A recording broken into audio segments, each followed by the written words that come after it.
Agora é com a Prefeitura de Marília. Caberá ao Comitê Gestor de Enfrentamento ao Covid-19 estipular as regras de flexibilização da quarentena. O prefeito da cidade comemorou a decisão. Nós temos que seguir o Plano São Paulo e também a metodologia utilizada pelo Plano São Paulo para fazer as avaliações, as análises, né? E também as classificações periódicas. E é o que nós vamos fazer. A grande vantagem nossa é que nós podemos utilizar apenas os casos de Marília e também o número de leitos disponíveis dos nossos hospitais. A decisão favorável veio depois que a Prefeitura apresentou um recurso junto ao Tribunal de Justiça. A medida ainda cabe recurso por parte da Procuradoria-Geral do Estado. A pergunta é: o que abre e o que fecha em Marília?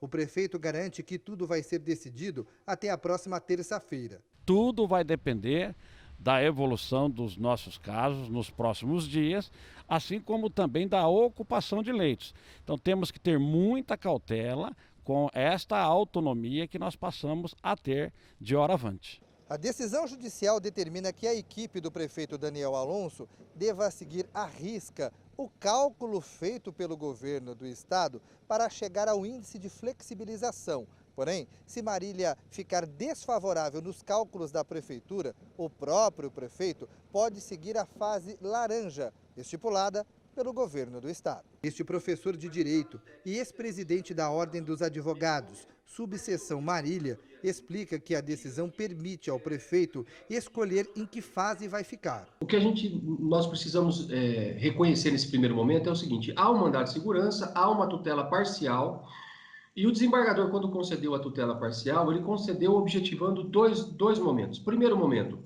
que a Prefeitura Municipal de Marília consiga apresentar dados técnicos que realmente justifiquem a sua mudança diária, ou seja, de zona da 2 para 3 ou para 4 ou para 5, para qual ele entender conveniente, e que também observe o seguinte: a decisão do Supremo Tribunal Federal. A decisão do Supremo Tribunal Federal, quando dada, garantiu aos estados e municípios essa prerrogativa de gerir os dados técnicos da sua região. Há uma confusão entre dados técnicos e dados científicos, mas os dados técnicos terão que ser apresentados nesse momento. Vai se ouvir a Procuradoria-Geral do Estado, que é quem advoga para o governador, e vai ter a oitiva também da Procuradoria de Justiça do Estado de São Paulo, que é o Ministério Público, que é o curador de todos os cidadãos. O professor da Unesp e pesquisador Vitor Engrácia fez os cálculos, usando o processo do governo do estado e com os dados de Marília. Se levar em consideração o número de leitos, Marília iria para a fase amarela, mais branda. Se levar em consideração a elevação rápida do número de casos, retrocederia para a fase 1, vermelha.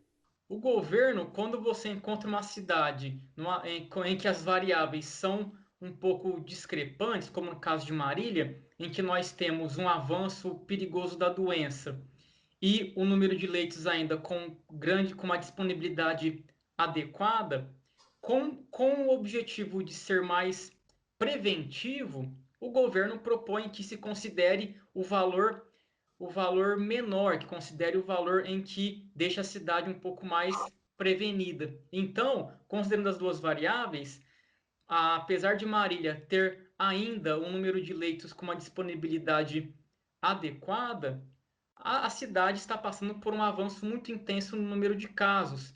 E isso, de acordo com o decreto do governo, que prioriza medidas mais preventivas, Marília foi encaixada nessa atual fase. O que começa a ser contestado é se o método de cálculo adotado pelo governo do estado tem mesmo embasamento científico, uma vez que até agora as referências e como essa metodologia foi criada ainda não foram divulgados. Todo e qualquer dado de natureza científica, o critério científico que se queira adotar num momento de pandemia, é necessário se observar a Organização Mundial de Saúde.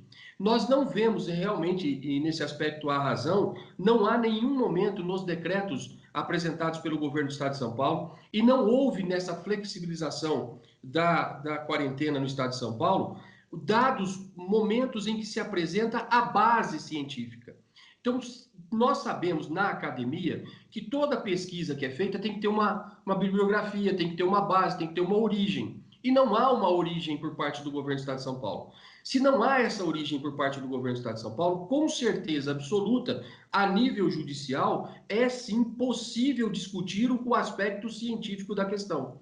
E aí ficarmos apenas na discussão do aspecto técnico e não do aspecto científico, uma vez que o aspecto científico não está embasado. Os cálculos referentes à taxa de isolamento, cálculos referentes à porcentagem adequada suficiente de leitos, isso não está claro de acordo com a metodologia científica proposta pelo governo. Ou seja, se o cientista quer fazer uma análise mais detalhada desses cálculos, é muito difícil o cientista ter acesso a isso, porque as referências não estão transparentes.